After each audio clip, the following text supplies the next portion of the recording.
Bom, nessa semana, nesse dia, nessa noite, a gente vai dar continuidade à minha série de mensagens que nós iniciamos na semana passada, que é Quem Você Pensa Que É. Vira para alguém e pergunta assim, quem você pensa que é? Na semana passada, nós começamos a falar um pouco sobre a importância de experimentarmos a verdade de Deus sobre nossas vidas. Nós falamos que a palavra de Deus, quando diz conhecereis a verdade e ela vos libertará, esse termo conhecer não é apenas de saber uma informação, mas na verdade é de experimentar como num relacionamento íntimo, assim como o marido experimenta no seu relacionamento íntimo com a sua esposa. E essa palavra significa isso, conhecereis a verdade e ela vos libertará. Então experimenteis a verdade e ela vos libertará. E também nós falamos que nós manifestamos no exterior aquilo que há dentro de nós. Então toda a vida e toda a abundância que Deus tem para nós, ela começa aqui dentro. E quando nós somos transformados aqui dentro, isso se manifesta no exterior. Então nós falamos que nós só temos autoridade sobre as tempestades da vida, na qual aqui dentro nós temos paz. Isso é um princípio. Porque quando nós falamos que Jesus estava no barco com os seus discípulos enfrentando uma grande tempestade, mas Jesus estava dormindo naquele barco. E quando ele foi acordado pelos seus discípulos, Jesus os repreendeu pela falta de fé. Porque na verdade ele estava conseguindo descansar em meio às lutas da vida. E Jesus foi e com a paz que ele carregava dentro de si, a presença do Espírito Santo, ele ordenou aquela tempestade que cessasse, e aquela tempestade se cessou. E da mesma forma isso acontece conosco. Quando nós conseguimos entrar num lugar de descanso em Deus, as coisas que estão ao nosso redor, elas vão sofrer influência daquilo que há aqui dentro. Então se nós temos paz em meio à tempestade, a tempestade vai receber a paz que há dentro de nós. E essas coisas estão por causa da presença do Espírito Santo que está dentro de cada um de nós. Amém? E continuamos falando o que significava o perdão e a redenção. Falamos que o perdão é como se fosse uma remoção da sua culpa, a remoção da sua pena. Então Deus foi em um determinado momento na cruz e removeu a sua culpa, removeu a sua pena. E ele fez isso através da redenção, que nada mais é do que a liberdade que foi adquirida pelo preço do seu sangue, para que você fosse livre de qualquer tipo de escravidão, de qualquer tipo de tormento, de enfermidades, de qualquer coisa que possa limitar você. Então a redenção foi isso, nós vimos sobre isso também. E como sequência dessa mensagem, nós vamos falar hoje sobre um pouco mais o que significa a justificação. Quantos já ouviram esse termo? Justificação. Amém. Queria que você abrisse rapidamente no livro de Isaías, capítulo 64, verso 6. Amém. Diz assim: somos como o impuro, todos nós. Todos os nossos atos de justiça são como o trapo imundo. Nós murchamos como folhas e como o vento as nossas iniquidades nos levam para longe. Então Isaías, o profeta Isaías, ele estava fazendo uma declaração. Ele estava dizendo aqui, qualquer ato de justiça que você pratique, que nós pratiquemos, diante de Deus, são como trapos de imundícia, são como coisas sujas. As melhores coisas que nós podemos fazer, então às vezes a gente olha assim, não, mas eu sou um bom trabalhador, eu sou uma pessoa legal, eu não faço isso, eu não faço aquilo, mas sempre haverá alguma coisa que nos desqualifica. E diante de Deus, diante da sua santidade, Isaías está dizendo simplesmente que todos os nossos atos de justiça são considerados como imundos, sujos, por causa da santidade que há em Deus. E nós vimos falando que nós estávamos mortos, essa era a nossa condição antes de Jesus.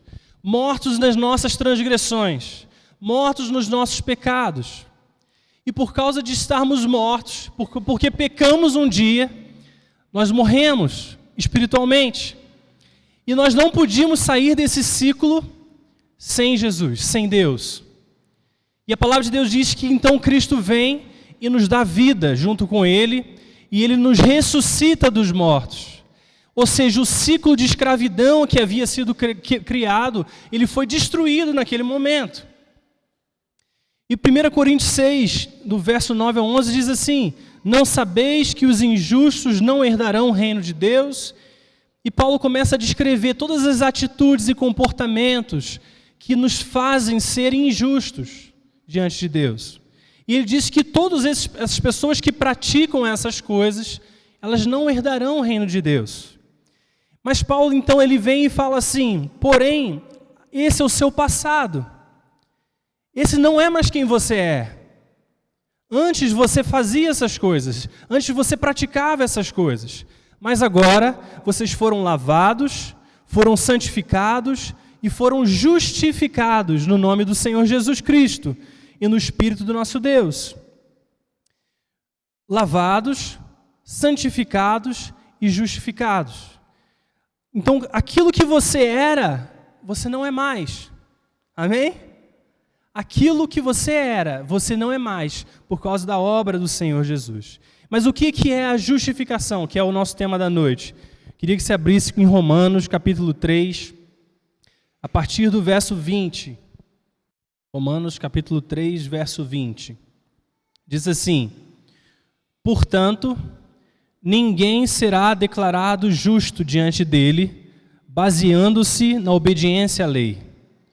Pois é mediante a lei que nos tornamos plenamente conscientes do pecado. Então, a primeira coisa que Paulo está dizendo nesse texto: ninguém será declarado justo diante de Deus por causa ou baseando-se na obediência à lei. E o que é a lei? Nós sabemos que a lei são as ordenanças, os mandamentos que Deus nos deu. Amar o Senhor sobre todas as coisas, amar o seu próximo como a ti mesmo, não matarás, não roubarás, não adulterarás. Essa é a lei de Deus, que Deus deu à humanidade. E Paulo, nesse texto, ele está dizendo que ninguém vai ser declarado justo diante dele por causa da obediência a essas coisas. Então, o fato de você ser uma boa pessoa e procurar obedecer os mandamentos, ainda assim não te torna justo aos olhos de Deus. E Deus diz, a palavra de Deus diz, que é mediante a lei, essa lei das ordenanças, que nos tornamos plenamente conscientes do pecado. Então, a primeira coisa que nós precisamos entender nessa noite é que a lei foi dada por Deus para cada um de nós, não para que nos tornássemos justos diante com ela, mas para que ela ressaltasse, para que ela te mostrasse a sua condição de pecador. Porque se você observar, ninguém vai conseguir obedecer essa lei 100% todas as vezes. Em algum momento você vai falhar. Em algum momento você vai errar. E Deus deu a lei justamente para isso, para que ela te mostrasse que você precisa de alguma coisa a mais. Para que você entendesse que só pelo esforço de tentar ser uma boa pessoa, Deus não vai te declarar como justo. E a segunda coisa que a lei tem, o propósito da lei, é que se ela te mostra, se ela te revela a sua condição diante de Deus, ela vai te conduzir à pessoa que vai resolver o nosso problema, que é a pessoa de Jesus Cristo. A palavra de Deus nos diz que a lei é um guia até a pessoa de Cristo. Então o fato dela te mostrar a verdade, te mostrar que você é falho, seria só por si só insuficiente, porque agora nós sabemos que nós precisamos de alguma coisa a mais, mas ela então te conduz à pessoa que vai ser a solução, que vai ter condição de nos tornar justos diante de Deus. E é isso que Paulo está dizendo: antes vocês eram assim, mas agora vocês foram lavados, vocês foram santificados e vocês foram justificados em quem? No nome do Senhor Jesus Cristo. Verso 21, vamos continuar lendo. Mas agora se manifestou uma justiça que provém de Deus, independente da lei, da qual testemunham a lei e os profetas. Justiça de Deus mediante a fé em Jesus Cristo para todos os que creem. Não há distinção, porque todos pecaram e estão destituídos da glória de Deus. Vamos até aí. Então você vê que agora o Paulo está dizendo que se manifestou uma justiça, que ela não vem mais de você, ela não vem mais do seu esforço, da sua tentativa de ser uma boa pessoa. Ele está dizendo que agora se manifestou uma justiça que provém de quem? De Deus, que é independente da lei. E de qual toda a palavra de Deus, desde o Velho Testamento, fala sobre ela. Justiça de Deus mediante a fé em Jesus Cristo, para todos aqueles que creem. Então o que Paulo está dizendo assim, agora, a partir desse momento, a maneira como Deus vai te declarar justo diante dele, é se você crer naquilo que ele fez por você. Amém?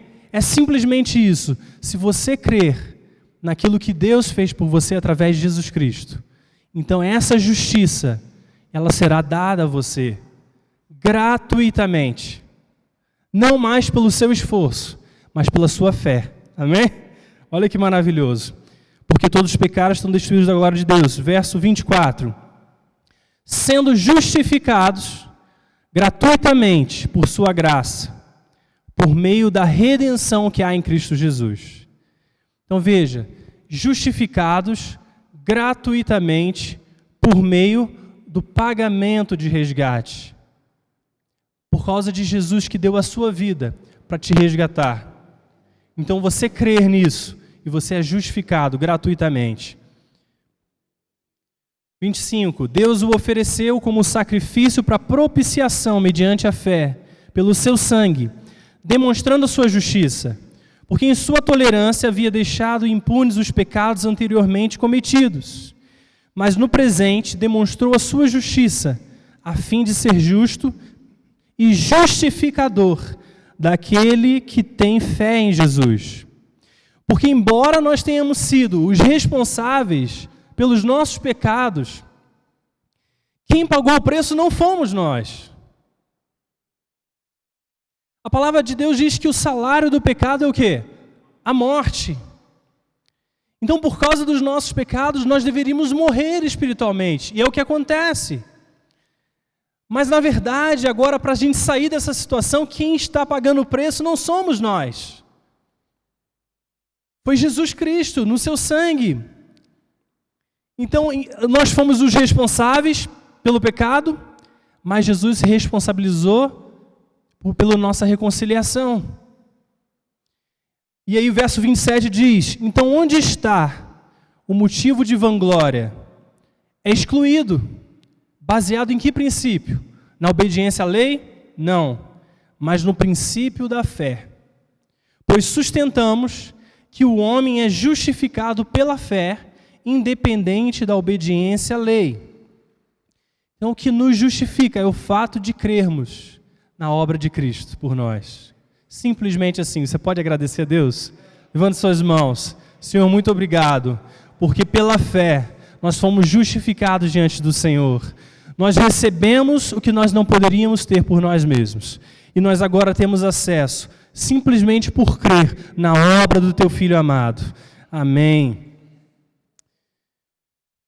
E diz assim no verso 31, anulamos então a lei pela fé? De maneira nenhuma, pelo contrário, confirmamos a lei. Porque na verdade nós acabamos de ver que o propósito da lei foi cumprido. Primeiro, revelar o seu pecado. Segundo, te levar à solução, Jesus Cristo. Então a lei por Jesus foi cumprida e ela foi confirmada. Agora, o que significa essa palavra, justificação? Justificação significa que alguém vem e declara, proclama, você é justo. Esse termo, ele tem um contexto de um tribunal. Quantos já ouviram falar, ou já viram em algum filme, ou já presenciaram isso em algum lugar? Você está no tribunal e tem o juiz, você tem as testemunhas, você tem o júri, você tem o promotor, você tem o advogado de defesa, e em algum momento o juiz dá a sentença. Ele diz, você foi condenado, você é culpado, ou você é inocente, você foi justificado.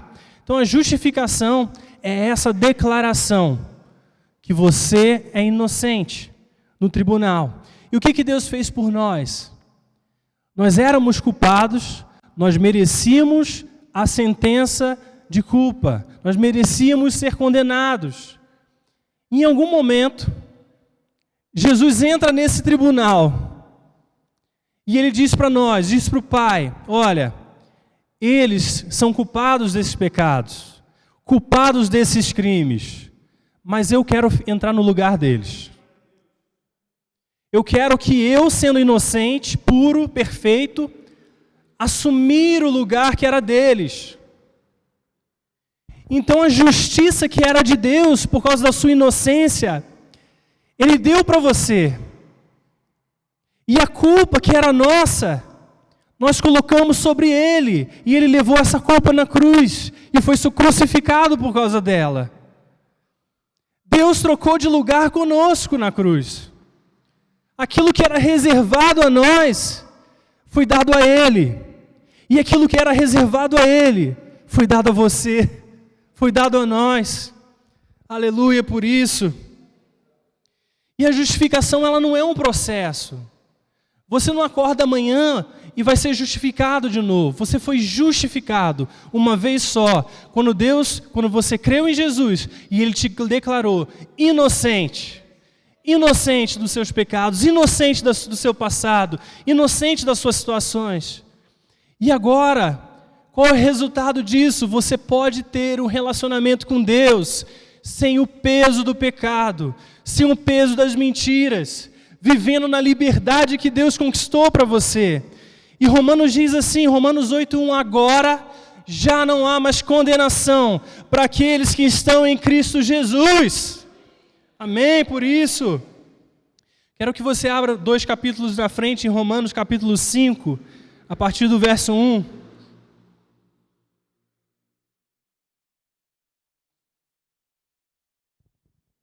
E diz assim, portanto, havendo sido justificados pela fé, nós temos paz com Deus, por meio do nosso Senhor Jesus Cristo. Amados, não há nada melhor do que saber que nós temos sido declarados inocentes diante de Deus. E por causa disso, nós temos paz.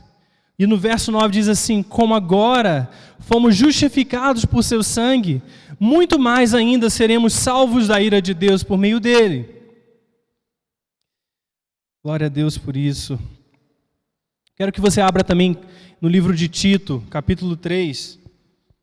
Tem esse texto que é muito bonito. Também fala sobre aquilo que Jesus fez por nós.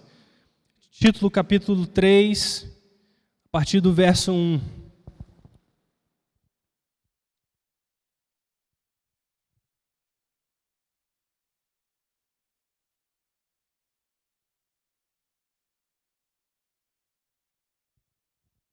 Amém, diz assim, lembre a todos que sujeitem-se aos governantes e autoridades, sejam obedientes, estejam sempre prontos a fazer tudo o que é bom, não caluniem a ninguém, sejam pacíficos e amáveis e mostrem sempre verdadeira mansidão para com todos os homens. Porque houve um tempo que nós também éramos insensatos e desobedientes. Nós vivíamos enganados, escravizados por toda espécie de paixões e prazeres. Nós vivíamos na maldade, na inveja, sendo detestáveis e odiando-se uns aos outros. Agora presta atenção nisso. Mas quando se manifestaram a bondade e o amor pelos homens, da parte de Deus, nosso Salvador, não por causa dos atos de justiça por nós praticados, mas devido à sua misericórdia, Ele nos salvou pelo lavar regenerador e renovador do Espírito Santo, que Ele derramou sobre nós generosamente por meio de Jesus Cristo, nosso Salvador. Ele o fez a fim de que, justificados por sua graça, nos tornemos os seus herdeiros, tendo a esperança da vida eterna. E fiel é essa palavra, e eu quero que você afirme categoricamente essas coisas, para que os que creem em Deus se empenhem na prática de boas obras, porque tais coisas são excelentes e úteis aos homens. Então nós vemos novamente que Ele, por causa da sua bondade e seu amor, nos justificou por sua graça. Agora você percebe que nesse último texto, no último verso que nós lemos, ele fala, eu quero que você ensine, Tito, essas coisas, para que aqueles que creem se dediquem às coisas boas, se dediquem às obras. Então você percebe que a nossa essência, quem nós somos, é como se definisse como se fosse uma árvore boa. Não, porque você foi regenerado, lavado, você se tornou uma nova pessoa por causa da obra de Cristo. Agora você vai se dedicar às suas boas obras. E o que muitas vezes acontece é o inverso. Nós fazemos as boas obras para tentar estar justos diante de Deus. Mas na verdade a palavra de Deus ensina justamente o contrário. Primeiro nós cremos que nós fomos justificados pelo sangue de Jesus. E agora, por causa dessa nova realidade, dessa nova identidade, nós vamos praticar as coisas boas, vamos praticar as boas obras, porque essas coisas são excelentes e úteis aos homens. E é importante que você entenda isso. Uma árvore, ela não precisa se esforçar para dar frutos, não é verdade? Uma árvore simplesmente dá frutos. Uma árvore boa vai dar frutos bons. E uma árvore mau vai dar frutos maus. Então, na verdade, às vezes a gente se pega nessa tentativa de fazer as coisas da melhor maneira, e é um esforço válido, desde que venha do nosso relacionamento com Deus. Desde que venha da rendição ao nosso relacionamento com Deus. Porque se você é uma nova pessoa, frutos bons vão ser dados, vão nascer dessa nova sua identidade, dessa sua nova realidade, né? Então, quem você pensa que é? Queria que você pensasse nisso. Como você se enxerga? Como que você se vê? Você se vê justificado por Deus? Justificado por Cristo? Ou você se vê culpado por causa dos seus pecados? Porque se você crê que você é inocente, assim como diz a palavra, você creu em Jesus, você foi declarado inocente, e agora você acredita que é inocente, então os frutos dessa sua crença, da sua fé, serão de uma árvore boa. Isso vai resultar em boas obras.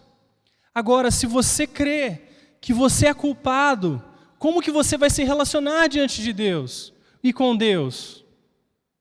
Se quando você pensa em Deus, você se vê como uma pessoa culpada, como que você vai se enxergar tendo acesso ao coração do Pai? A maneira como você se vê determina a maneira como você vai andar. E Gálatas 2, capítulo 2, verso 20 diz assim: agora, a vida que eu vivo na carne, eu vivo pela fé no Filho de Deus, que me amou e por mim se entregou. Só existe uma maneira da gente viver: pela fé no Filho de Deus, que me amou e que por mim se entregou. Essa é a única saída, essa é a única solução. Quem você pensa que é? E eu estava me deparando com esse texto de Tiago, capítulo 5, verso 16, que me chamou muita atenção.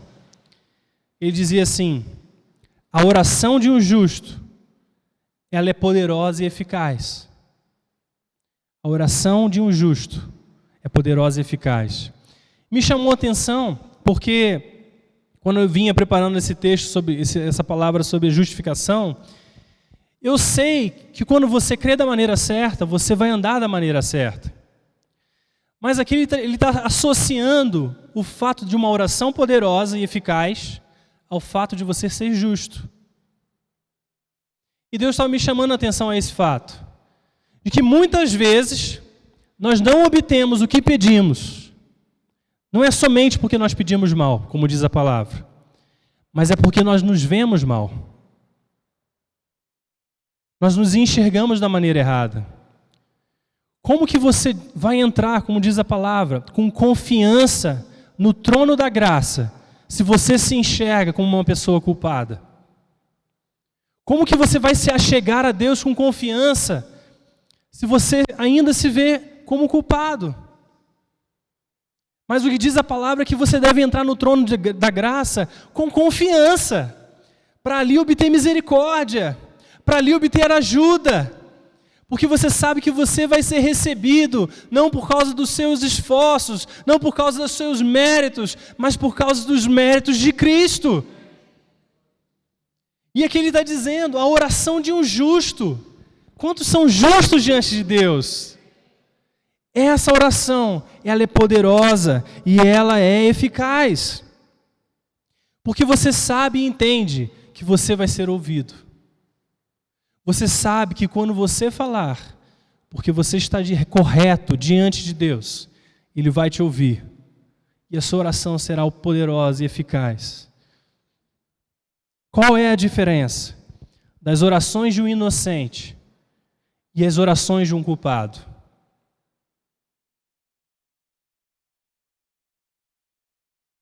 E entendendo essas coisas, que parte da obra de Cristo por nós foi nos declarar inocentes no tribunal.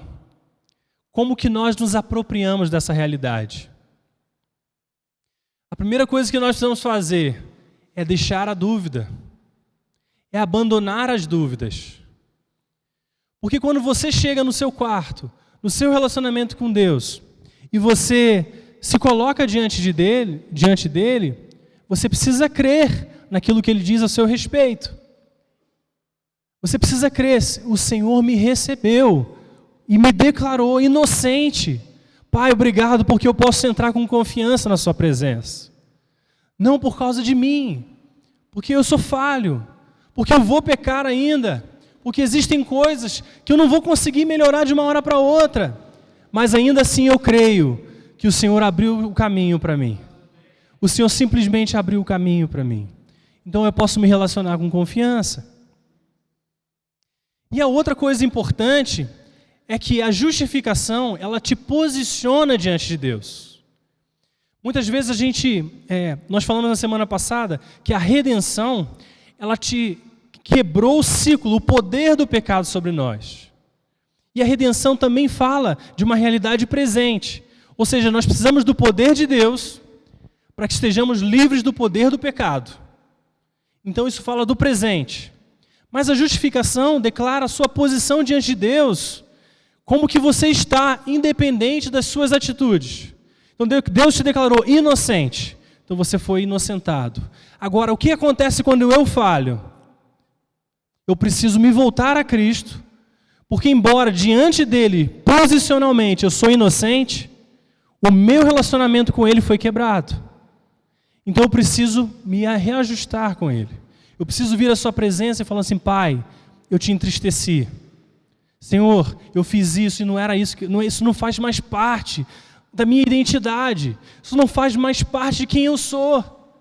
E você simplesmente, se você estava andando nesse caminho, você vira e volta. Isso fala arrependimento, a transformação de mente, a mudança de mente. Então entenda que o fato de você ser declarado inocente diante de Deus não significa que as suas atitudes imediatamente serão corrigidas. Simplesmente significa que você vai precisar aprender de novo os hábitos corretos. Aprender de novo a ser renovado na maneira de você pensar, na maneira de você crer. As coisas que antes você fazia, elas já não cabem mais nessa nova realidade. E você vai aprender, segundo a palavra de Deus, aquilo que agrada o coração do Pai. E a palavra de Deus diz isso, não entristecei o Espírito Santo, com o qual foram selados.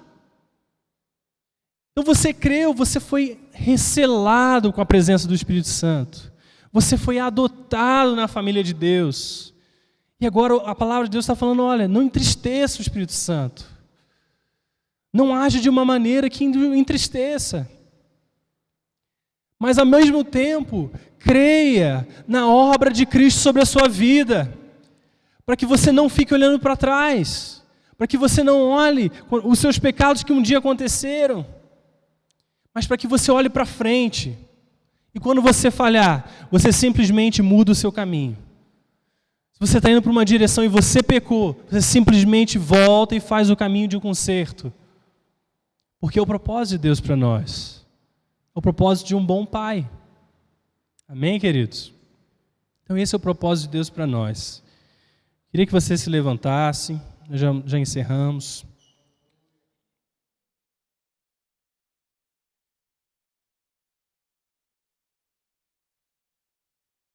Eu quero que você feche os seus olhos por um momento.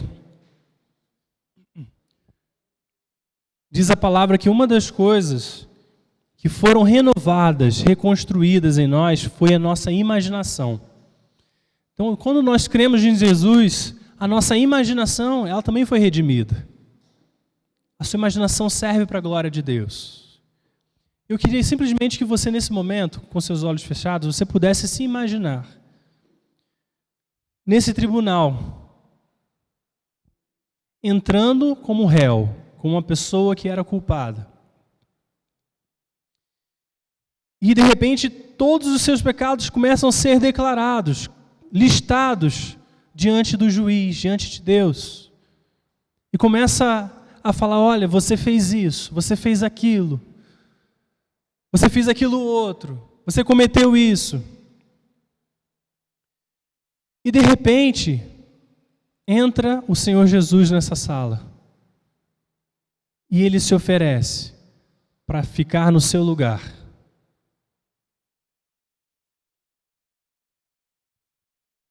E o pai começa a dizer,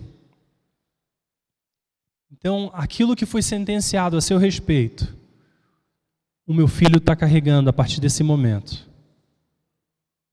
Mas aquilo que ele carregava, você está recebendo de forma imerecida. Eu quero que você imagine você saindo desse tribunal.